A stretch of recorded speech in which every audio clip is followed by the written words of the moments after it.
പ്രതിസന്ധിക്ക് താൽക്കാലിക ആശ്വാസമാവുകയാണ്. റഷ്യൻ ക്രൂഡ് ഓയിൽ ഇന്ത്യയിലെത്തിയിരിക്കുന്നു. എണ്ണ ടാങ്കർ അക്വാ ടൈറ്റാൻ മംഗലാപുരത്ത് നങ്കൂരമിട്ടു. കപ്പലിൽ നിന്ന് എണ്ണ ഇന്നു തന്നെ തീരത്തിറക്കും. 7.7 ലക്ഷം ബാരൽ ക്രൂഡ് ഓയിലാണ് ഇന്ത്യയിലേക്ക് എത്തിയത്. അമേരിക്കയിൽ നിന്ന് LPG-യുമായി എത്തിയ കപ്പലും മംഗലാപുരം തുറമുഖത്ത് നങ്കൂരമിട്ടു. YS അഭിനന്ദ് വിവരങ്ങളുമായി ചേരുകയാണ്. അഭിനന്ദ, ഇന്ധന പ്രതിസന്ധിയിൽ രാജ്യം നട്ടം തിരിയുമ്പോഴാണ് വലിയ ആശ്വാസമായി 2 കപ്പലുകൾ തീരത്തേക്ക് അടുക്കുന്നത്. എത്രത്തോളം അയവുണ്ടാകും സാഹചര്യങ്ങൾക്ക്?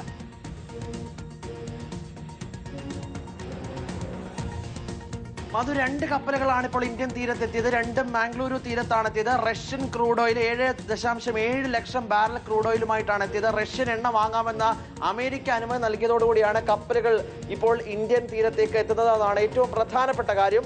കപ്പലിൽ നിന്ന് എണ്ണ തീരത്തേക്ക് ഇന്ന് തന്നെ ഡിസ്ചാർജ് ചെയ്യും. 7.7 ലക്ഷം ബാരൽ ക്രൂഡ് ഓയിലാണ് ഇന്ന് ഇന്ത്യയിലേക്ക് എത്തിയത്. അത് ഏതാണ്ട് 7:10 കൂടിയാണ് മാംഗ്ലൂരു തീരത്ത് നങ്കൂരമിടുകയും ചെയ്തത്.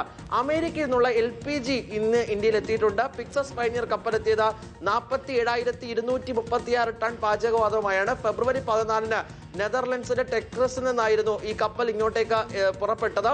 ഏതാണ്ട് 47,236 ടൺ പാചകവാതകവുമായിട്ട് എത്തിയ ഈ മംഗളൂരു തീരത്തെത്തിയ പിക്സസ് പൈനിയറുടെ 16,237 ടൺ പാചകവാതകമായിരിക്കും ഇന്ത്യൻ തീരത്തേക്ക് ഡിസ്ചാർജ് ചെയ്യുക. ഇന്ന് തന്നെ ഡിസ്ചാർജ് ചെയ്യുമെന്നും അറിയിച്ചിട്ടുണ്ട്. പാചക പ്രതിസന്ധി പരിഹരിക്കുവാനുള്ള ഇടപെടലുമായിട്ട് ഇന്നലെ കേന്ദ്ര പെട്രോളിയം മന്ത്രാലയം രംഗത്തെത്തിയിരുന്നു. 20% വിഹിതം അധികമായി സംസ്ഥാനങ്ങൾക്കും കേന്ദ്ര ഭരണ പ്രദേശങ്ങൾക്കും നൽകാനാണ് കേന്ദ്ര പെട്രോളിയം മന്ത്രാലയത്തിന്റെ തീരുമാനം. കൂടുതൽ കപ്പലുകൾ ഇന്ത്യയിലേക്ക് എത്തും എന്ന് നേരത്തെ തന്നെ കേന്ദ്ര പെട്രോളിയം മന്ത്രാലയം അറിയിക്കുകയും ചെയ്തു. ഇതിന്റെ പശ്ചാത്തലത്തിലാണ് ഈ പ്രതിസന്ധി പരിഹരിക്കാനുള്ള ഇടപെടൽ ഇപ്പോൾ കേന്ദ്ര സർക്കാരിന്റെ ഭാഗത്തുനിന്നും ഉണ്ടാകുന്നത്. കൂടുതൽ കപ്പലുകൾ എത്തുന്നു. ഇന്ന് 1 കപ്പലാണ് റഷ്യൻ ക്രൂഡ് ഓയിലുമായി എത്തിയത്. ഇനി 7 കപ്പലുകൾ കൂടി എത്തുന്നുണ്ട്.